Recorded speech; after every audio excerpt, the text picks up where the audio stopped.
We're at an old farm in Rosenheim near Munich. Today it's packed full of vintage car models.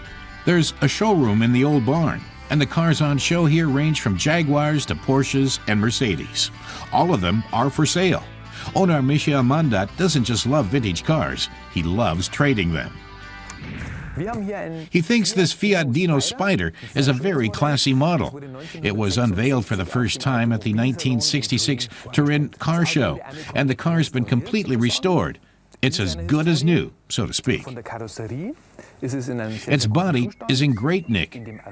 It's colored azzurro, the typical Fiat blue.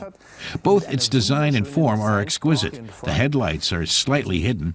Its fenders are wonderfully designed. It has a pretty sexy look and feel, and it comes with Fiat Dino First Edition center lock wheels. Back in the day, Fiat made Ferraris that everyone could afford, and the Dino's engine is made by Ferrari. In the mid-1960s, Enzo Ferrari designed a new Formula 2 car. He took the engine for it off the shelf.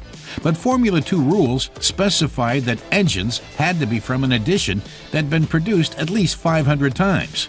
To comply, Ferrari decided to fit its unit into a Fiat car. And that's how the Dino was born.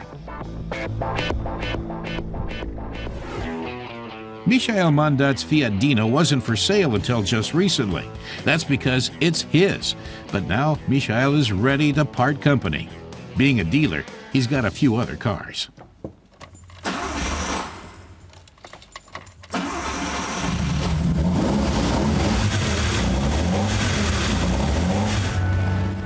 Michael is taking this collector's item for a test drive for the last time. He wants to make sure his Dino doesn't fall to bits when the buyers turn up. He has had a chance to collect some of the prettiest and most expensive vintage cars around. But this Dino Spider is one of his favorites. It came from America, but Michael picked it up a couple of years ago in Europe.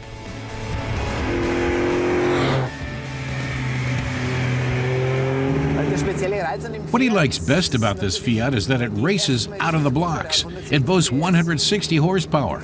Its body is really nicely done in his opinion. Its form was designed by Pininfarina, a really classy car. It has flair and a bit of a vintage feel. And once it's up and running, Dino proves it can still match it with the best of them. Now it's up and running. He can really put his foot on the gas. It's only now that you sense what the Dino can do. It's most fun driving at top speed. It delivers pure driving pleasure. In the mid-60s, this Ferrari V6 engine was better than both Mercedes' SL 6-cylinder and Porsche's 911. Michael says it has more oomph and can accelerate better than either of them. But watch out when you're driving at high speeds. The rear suspension is a live axle, which does make taking corners difficult. For him, the most important thing is developing a feel for the car.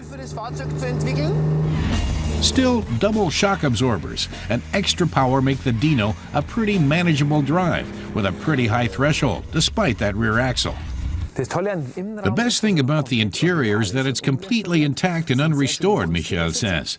There are these cool imitation leather seats, too. A classic steering wheel from Nardi, a classic 1960s style dashboard featuring a speedometer, rev counter, fuel, water, oil, and oil pressure gauges. Plus, the model has a 5-speed transmission, which means it's a smooth ride. And this is the heart of the Dino, the engine. The 2-liter 160 horsepower unit. It has 3 double-pump carburetors, a pretty big accomplishment back then. The name of the car is taken from the engine that Enzo Ferrari commissioned. He's the son of Enzo. Ferrari used it for the Dino and Fiat for its own version of the model. Today, there are very few Dino Spiders in good nick. There were originally 525, but no one really knows how many are left. Today, it's a huge collector's item. The Spider is best at high speed, but it's a comfy ride over long distances, too. Of course, the Dino performs best on country roads, where you can really put it to work. That's a bunch of fun. You can go a bit quicker. You can try to hit maximum speed because the Dino feels pretty spiffy between 6,000 and 7,000 revs. And the Dino's sumptuous engine is legendary.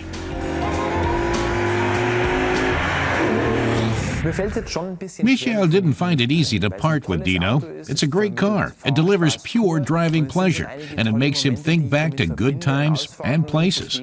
So it's been tough saying goodbye. But at least Michael knows that the Dino will find a good home.